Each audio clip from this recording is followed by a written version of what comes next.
As she lopes down the ready track in the warm morning sun, the thoughts of many older observers go back to those earlier days when the daylight locomotives were indeed queens of the rails.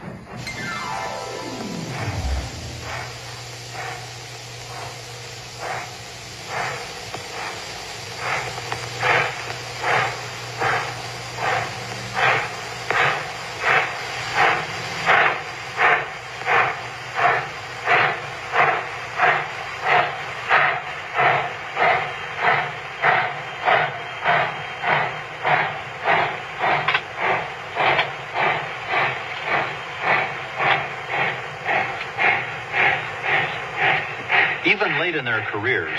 with the famous orange and red livery replaced with black, the daylight locomotives were beautiful to watch in action as they sped through the Southern California orange groves.